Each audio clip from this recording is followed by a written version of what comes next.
당신은 내게 행복하냐고 물었다. 그 물음에 바로 대답하지 못했다. 내가 행복한지 아닌지를 판단하기 어렵기 때문이다. 그 판단하려면 먼저 행복이 무엇인지 알아야 한다. 내가 욕망하는 것, 갈망하는 것을 다 손에 쥐는 게 행복인가? 일상의 안녕들이 지속하는 것, 가족과 화목하게 사는 것, 건강과 좋은 인간관계를 유지하는 것, 그런 것들이 안락한 삶의 조건이 될 수 있을 테지만 행복의 전부는 아닐 것이다. 세계는 전쟁과 폭력, 가난과 기아 따위로 얼룩져 있다. 도시에서는 날마다 갖가지 범죄들이 일어나며 우리의 안녕과 생명을 위협한다. 세계 도처에서 홍수나 지진 같은 자연재해가 발생하고 대기오염과 기후변화로 인해 지구의 미래는 암담하다. 인간은 늙고 병들며 기력은 세잔해지고 세월이 지나면 사랑하는 사람들은 하나씩 떠나간다. 그런 조건에서 저 혼자만 희희락락하며 살 수는 없다. 행복의 조건과 불행의 조건엔 그 총량을 비교해보면 큰 차이가 없어 보인다. 하지만 누구도 행복하다고 느끼고 다른 누구는 불행하다고 느낀다. 그렇다면 행복은 개별자의 현실이나 조건의 문제가 아니라 어쩌면 정신의학의 영역인지도 모른다. 평온한 가을 아침이다. 어젯밤 공중에 떠있던 달은 사라졌다. 간밤에는 잠을 잘 잤다. 덕분에 편두통 녹고 팔과 다리는 멀쩡하다. 아침의 식사는 간단하게 마쳤다. 지금 고양이 한 마리가 내 발 아래서 몸을 둥글게 만든 채 잠들고 나는 창밖을 바라본다. 내가 보는 풍경 속에 나무 한 그루가 서 있고 그 나무는 잎이 무성하다. 햇빛이 그 나무를 축복하고 있듯이 감싼다. 햇빛이 투과하는 나뭇잎은 아주 밝은 연두빛이다. 나뭇잎은 투명하고 환한 빛으로 반짝일 때 내 안에 있는 근심의 부피가 그리 크지 않아 견딜만하고 나는 낙관적이 되어 세상은 그대로 살만하다 느낀다. 눈은 저 멀리 있고 추위가 닥치려고 멀었다. 추위가 닥친다 해도 나는 걱정하지 않는다. 추울 때 입을 두툼한 시애터가 있고 발을 감싸는 보온 양발도 몇 켤레나 있으니까. 지금 이 찰나 나는 암석과 바다가 있는 이 지구에 살아있다. 어떤 비난과 난폭함도 나를 삼킬 수 없음을 안도한다. 나는 안전하고 낙관적이며 편안하다. 이것이 내 곁에 잠든 고양이가 있고 환한 햇빛에 물든 나무가 있는 가을 아침의 내 기분이다. 나는 안다. 이 세상에는 그 어디에서도 환영받지 못한 채 떠도는 난민 무리가 있고 지구는 피살자들의 스크린이다 라고 말하는 시인이 있음을. 오랫동안 내가 누구인지를 스스로에게 물었다. 시와 철학에 빠진 것도 그 물음과 이어지는 바가 있다. 사람마다 나를 다르게 바라볼 게 분명하다. 물리학자에게 아이는 분자, 운자, 전자, 양자의 집합일 뿐이다. 생리학자에게 아이는 근육, 뼈, 신경의 불안정한 결합체다. 의사에게 아이는 붉게 달아오는 질병과 통증의 덩어리다. 심리학자에게는 유전과 환경의 무력한 수신자이며 허기와 사랑으로 통제 가능한 조건 반응의 집합체다. 이 희한한 유기체가 갖게 될 거의 모든 생각은 망상일 것이며 거의 모든 인식은 편견일 것이다. 다행스럽게도 나는 내가 누구인지를, 내가 계속해서 살아야 할 이유도 안다. 나는 월드 휘트먼의 시를 읽고 집과 가까운 동네를 산책하는 것을 즐기며 단골로 다니는 동네 카페에서 차를 마신다. 달은 창밖으로 내정겨지는 껍질이고 태양은 전기 오렌지다. 같은 시구를 읽을 때 그 경이로운 발상에 놀란다. 가끔 위원회에서 소집하는 회의에 참석하고 노동을 해서 먹고 살 만큼 돈을 번다. 세금과 국민의료보험료가 기타 공과금을 연체하지 않는다. 다행이다. 나는 남천나무를 비롯한 식물 몇 가루를 기르며 타인의 안녕과 기쁨에는 관심을 기울일 만한 여분의 힘이 있다. 나는 기후변화를 걱정하고 전 세계에 퍼지는 전염병을 걱정하고 갑자기 치솟은 집값이 폭락할 것을 걱정한다. 하지만 오늘 아침 내 혈압은 정상이고 식후 혈당도 안정적이다. 니체의 책을 꽤 여러 달 동안 집중해서 읽고 있는 중이다. 나는 그대의 사상과 감수성 뒤에 강력한 지배자가 있다. 그대는 모르는 그 현자의 이름은 본래의 나다. 그대의 육체 안에 그가 살아있다. 그대의 육체가 바로 그 사람이다. 와 같은 사유에 동의한다.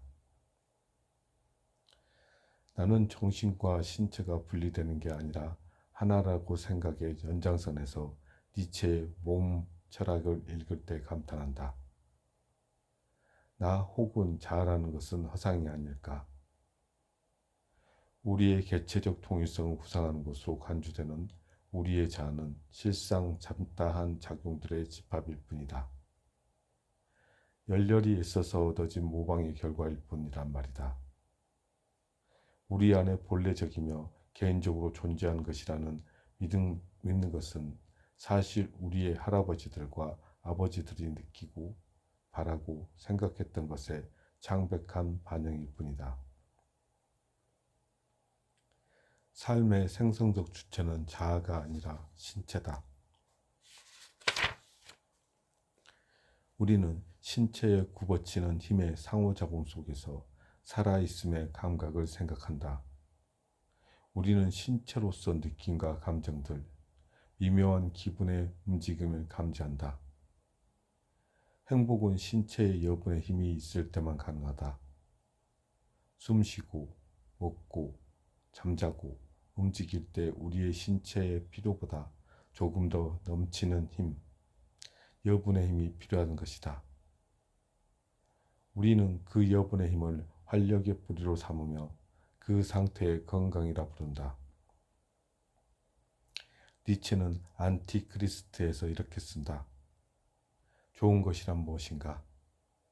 힘의 느낌, 힘의 의지, 인간 안에서 힘 그 자체로 중대시키는 것. 그리고 이어서 쓴다. 나쁜 것은 무엇인가? 약함에서 유래하는 것. 좋은 것과 나쁜 것이 갈라지는 것은 힘의 느낌과 중대, 그 차이에서 비롯된다. 자기 안의 힘이 중대하다고 느낌은 좋은 삶의 근거다. 반면 약함, 기력의 쇠지는 나쁜 삶에 빨려 들어가는 조건이다. 약해지는 것은 힘의 고갈이고 이것은 곧 죽음에 더 가까이 가는 것이다. 니체는 자기 안에 힘이 증가한다는 느낌 속에서 행복을 실감한다고 고백한다. 행복이란 무엇인가? 힘이 증가된다는 느낌, 저항이 극복되었다는 느낌. 니체는 신체를 깔보는 자들을 결면한다. 니체가 그랬듯이 오늘 아침에 내 신체의 건강한 행복의 기초적 토대임을 나 역시 느낀다.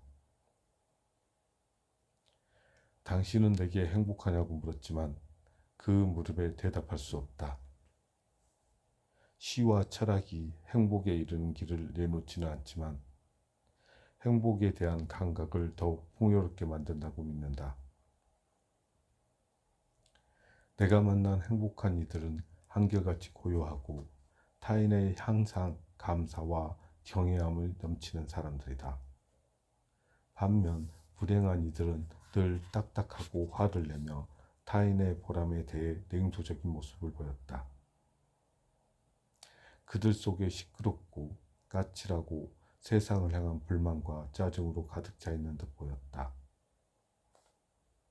롤프 도벨리는 불행 피하기 기술에서 좋은 삶은 대단한 행복을 추구하는 데 있지 않고 멍청함이나 어리석음, 유행을 따르기를 피함으로써 이루어진다. 무엇인가를 더 많이 하는 것이 삶을 풍요롭게 만드는 것이 아니라 하지 않는 것, 절제하는 것이 삶을 풍성하게 만든다 라고 말한다. 우리가 오늘보다 내일이 더 행복해지려면 행복 강박증에 눌리지 않고 어리석음과 유행을 쫓지 않으려 애써야 한다. 행복한 사람들은 대체로 자신의 인생에 무엇을 더하는 대신 덜어내려고 애쓰는 내재적 가치를 쫓는다. 내재적 가치란 돈을 많이 버는 게 아니라 우정과 사랑, 자아의 충만감, 영혼의 성장, 가족과의 친밀함, 자기가 속한 집단에서의 좋은 관계와 밀접한 그 무엇이다. 행복을 손을 내려고 안간히 쓰지만 그 시도는 자주 원하는 결과를 얻지 못한다. 정치가들은 지상 낙원을 만들겠다고 공약하지만 이는 가당치도 않다. 정치가 행복을 약속하는 순간 현실은 지옥으로 가는 지름길이 열린다고 말하는 것은 칼 포커다. 그는 열린 사회와 그 적들에서 지상 낙원을 세우려는 시도는 언제나 지옥을 안내한다 라고 단언한다. 정치가들은 상품, 소비, 부가 행복의 척도인 걸로 오도하면서 국민 총생산의 수치를 행복의 지표로 내놓는다. 그러나 국내 총생산의 수치는 국내 총행복 측정치에 환원되는 일은 없다. 정치가들은 행복을 단 하나의 실체, 단 하나의 형상으로 잘못 인식하고 있다. 행복은 개별자가 감당하는 실존 조건들, 즉 건강, 직업, 환경, 소득, 교육 등 복합적인 것으로 이루어진 토대로 위에서 수백만 개의 형상으로 존재한다. 최대 다수가 최대 행복을 누릴 수 있다는 멋진 신세계는 허상이고 신기루다. 정치가 단 한 번도 행복을 벗어낸 시대는 없었다. 그나마 좋은 정치는 우리를 최악의 불행을 피해 차선의 불행으로 인도한다. 역사는 늘 나쁜 정치가 대부분의 불행을 만들어 온 세계의 퍼트였다고 알려준다. 행복은 재물을 쌓은 뒤 그것을 꽉 움켜쥐는 일이 아니라 나누고 베푸는 덕성과 이타심의 실천에서 오는 즐거움에서 찾을 수 있다.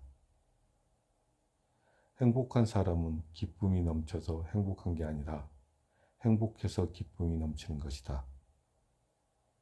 행복은 다양한 찰나와 경험 속에서 번쩍이며 나타난다. 행복은 유일한 삶에서 겪은 무한의 경험이다. 행복은 정서적 충만의 순환이고 기쁨과 지복의 믿음에서 가능해진다. 찰나에서 영혼을 보는 것, 그 불가능한 가능성을 엿보는 게 행복이다. 행복이 불가능성에 향유되는 것이라면 행복은 손에 쥘 수 없는 신구리에 지나지 않을지 모른다. 행복은 무한과 같이 인간의 촉지할 수 없는 어떤 것이다. 무한은 유한성에 갇힌 인간에게는 실현될 수 없는 불가능한 것으로 애초에 형태도 실체도 없다. 무한이 우리 경험 저변에 환영처럼 떠있는 것이라면 그걸 손에 쥐려는 노력은 헛된 것이다. 행복은 이래 사라지는 것이어서 만지거나 손아귀에 쥘 수가 없다. 행복에 이르는 길은 더디고 어렵지만 불행이 닥치는데도 몇 초도 걸리지 않는다. 행복은 말이 끄는 마차와 속도처럼 더디고 불행의 속도는 빛과 같은 광속이다. 내 머리와 팔다리는 멍청하고 나는 원하는 방식으로 삶을 산다. 가끔 택시를 타고 내가 행복한 곳으로 가주세요 라고 말하고 싶을 때가 있다. 내가 단 한 번이라도 행복했던 곳이 어디인가? 분명한 사실은 그곳이 장소가 아니라는 점이다. 그곳은 이미 지나가 버린 사라진 시절, 영원히 가 닫을 수 있는 무한을 달리 호명하는 이름이 아닐까. 무한이란 직접적인 촉지가 불가능한 추상, 분할할 수 없는 전체, 진리가 작동하는 이데아의 찰나다. 우리는 저 무한의 끝에서 와서 무한의 끝으로 돌아간다. 30대 초반 집을 나와 서울의 한 서민 아파트에 월세를 얻어 살았다. 그 서민 아파트에서 지내는 동안 나는 난방도 않고 밥도 끓이지 않으며 보냈다. 아파트에서는 잠만 자고 아침에 일어나 출판사로 출근했다가 밤늦게 만치에 택시를 타고 돌아오는 날이 잦았다. 어느 날인가 만취해서 택시를 탔는데 개포동이란 지명이 떠오르지 않았다. 물론 나는 택시기사에게 내가 행복했던 곳으로 가주세라고 말하지는 않았다. 많은 이들이 과거의 경험을 행복이 넘치는 것으로 윤색한다. 그들은 옛날엔 참 좋았어라고 하지만 그게 사실일까? 행복한 과거란 시간의 작용으로 역경과 불행의 적경성을 닮으면서 생기는 망각의 달콤함에 취한 결과일 것이다. 그것은 기억의 윤색, 즉 거짓의 기억 증후군의 결과물이다. 서울 강남의 외곽에 있는 서민 아파트에서 혼자 살던 시절, 나는 행복하지 못했다. 막 30살로 진입한 나의 가족과 떨어져 사는 내내 외롭고 불행했다. 직원들과 합심해 열심히 일한 덕분에 출판사는 번창했지만 나는 행복하지 않았다. 나는 왜 불행했을까? 누리는 모든 것이 내 것이 아니어서 불행했다. 입에 넣은 밥이 부끄럽고 햇빛 아래 걷는 게 부끄러워서 어여쁜 내 아이들과 떨어져 지내는 게 견딜 수 없어서 슬프고 불행했다. 아내와의 사이에는 불신의 벽이 높고 그 내상이 깊었다. 나는 불행의 밥을 먹고 불행의 잠을 잤다. 어쩌다가 한 계절에 하루 정도만 아이들을 불러 함께 지냈다. 나는 동네 공중목욕탕에 가서 아이들의 등과 팔다리에 비누칠을 해줄 때 행복했다. 목욕탕을 나와서는 아이들을 고깃집으로 데려가 밥을 먹였다. 이제 아이들은 성장해서 제 살 길을 찾아 뿔뿔이 흩어져 떠났다. 행복해지려면 얼마나 더 불행을 견뎌야 할까? 내 대답은 내게 없다. 아무 것은 벚꽃이 지고 왔던 봄이 떠난다는 것. 곧 여름이 오고 우리는 여름의 눈부신 햇살 아래서 눈을 가늘게 뜨고 녹음 우거진 숲과 반전처럼 땅에 두리운 그늘을 바라볼 수 있다는 것뿐이다. 땀 젖은 몸을 씻은 뒤 잘 익은 복숭아를 깨물 때 단 복숭아즙이 입가를 적신 채 흘러내린다. 우리는 여름 과일의 풍미와 향기를 듬뿍 맛보며 행복감에 취할 것이다. 그렇건만 봄날의 화사한 꽃들, 여름의 빛과 영광은 얼마나 빨리 사라지는가. 행복이 대상의 소유가 아니라 경험의 향유에서 가능해지는 것이라면 지금 이 순간의 행복을 꼭 붙잡으시라. 지금 이 순간 당신이 행복하지 않다면 그 어디에도 행복은 없다. 모란, 작약들이 버려진 꽃잔치와 사방에서 번쩍이는 여름의 눈부신 빛, 그리고 의욕으로 충만하게 만드는 온화한 가을 햇빛이 흘러가는 찰나에 잡지 못한 행복은 어디에도 없을 테니까.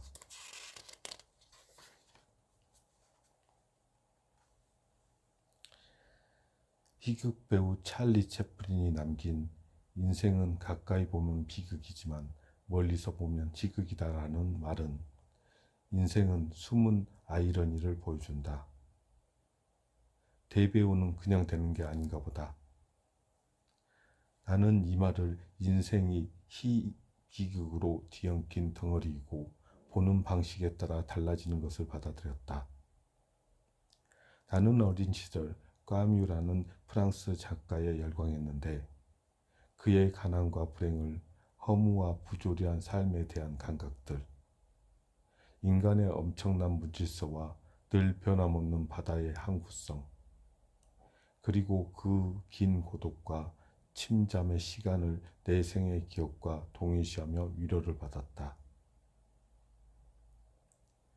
프랑스 식민지인 알제리에서도 지독히도 가난한 프랑스 이주민 노동자의 자식으로 태어난 까뮤의 정서에 가난과 질병이 들어온 그늘과 멜랑콜리에 대해 쓸 때 내 마음은 예민하게 반응하곤 했다. 20살 무렵 나는 아직 커피의 쓸맛이나 담배의 매캐한 연기를 겪어보지 못할 만큼 숫된 청년이었는데 그때 이미 불행과 그 무게에 허덕였던 것이다. 내 안에 나는 하나가 아니라 여럿이고 그렇다면 인생은 다중적이고 복합적일 수밖에 없다. 한 심리학자는 인간은 경험하는 자기와의 기억하는 자기, 즉 두 개의 자기로 산다고 말한다.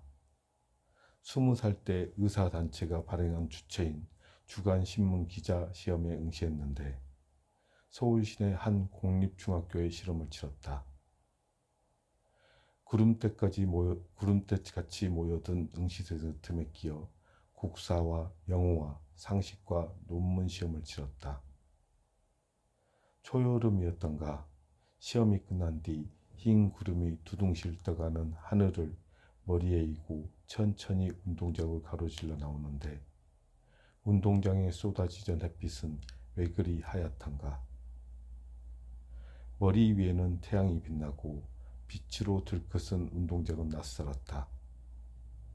그 찰나 삶의 빛 속에서 이루어진다는 것과 인간은 불행하다라는 각성이 전류처럼 몸을 뚫고 지나갔다. 그 강렬한 기억이 뇌에 각인된 채 남아있다. 백수로 빈둥거리며 시립 도서관이나 기웃거리던 시절이다. 일자리가 간절해서 학력을 따지지 않는 기자 시험을 봤는데 준비가 덜 된 탓에 낙방했다. 책을 끼고 방황하던 그 시절, 월급이 꼬박꼬박 나오는 직장, 몸 뉘어 잠들 수 있는 나만의 작은 공간, 작가 등단, 그게 꿈의 전부였는데 내 처지에서 요란한 것이었다. 방황은 몇 채 더 지속되었다. 마침내 등단의 꿈을 이루고 출판사 편집부의 말단직으로 취직을 하고 달마다 꼬박꼬박 월급을 받는 직장을 얻었다. 20살 때 갈팡질팡하던 것을 거머쥐었지만 세상은 여전히 삭막하고 삶은 팍팍했다. 이렇게 살아도 되나? 하는 회의에서 벗어나지 못한데 나는 여전히 불행했다. 심리학자 에릭 클랭거의 인간의 뇌는 목적 없는 삶을 견딜 수 없다 라는 말에 공감한다. 인간이 생존과 번식을 넘어 의미를 쫓는 존재라는 것을 많은 철학들이 말한 바다. 의미를 탐구하는 철학이나 윤리학이 그대로 번성한 이유이기도 할 테다. 군대에서 병사에게 땅의 정방향의 구덩이를 파괴한 뒤 완성하면 다시 메우는 벌을 내린다. 다음날 그 무의미한 행동을 반복시키는 것인데 많은 병사들이 그 벌을 고통스러워 한다고 한다. 의미 없는 행동으로 이루어진 시간들, 의미가 배제된 행위로 이루어진 삶이란 이미 죽은 삶이기 때문이다. 의미가 담보된다면 고통도 견디고 심지어 제 생명마저 바치는 게 인간이다. 행복하고 싶다면 물질이 아니라 의미로 풍부한 삶을 살아야 한다. 의미로 가득한 삶만이 인생의 비극을 희곡으로 바꿀 수 있는 힘이 될 것이다. 인생의 여러 고비를 거쳐 노년의 초입에 서 있다. 담배는 피지 않지만 커피의 쓴맛에서 인생의 비극과 희극의 기미를 감흥하고 여기까지 떠밀려왔다. 사람으로서 알 수 없는 것들을 모른 채 인생을 꾸려진 것을 부끄러운 일이다. 나는 영혼의 가장자리를 맴돌고 겨우 늙고 죽는 일의 두려움에 대한 한 점의 실감만 있을 뿐이다. 근면한 동료와 함께 일하는 즐거움, 내일도 이 세계가 질서와 조화 속에서 온전하리라는 신뢰, 여름에는 달콤한 복숭아와 자두를 마음껏 먹을 수 있으리라는 설렘 속에서 희망과 기대에 부푼다. 의미의 실체는 이런 설렘과 기대, 낙관과 긍정의 기분을 성분으로 이루어진 만족감이다. 굳이 불행해지고자 애쓰지는 않겠지만 그렇다고 행복을 안달복달 구걸하지는 않을 것이다. 다만 인생의 무게를 감당하면서 의미의 존재가 되기 위해 한 걸음씩 나아가고자 한다. 살아보니 생은 평등하지 않다. 어디에나 불평등이 편재하는 게 이제 이 세계가 품은 진실이다.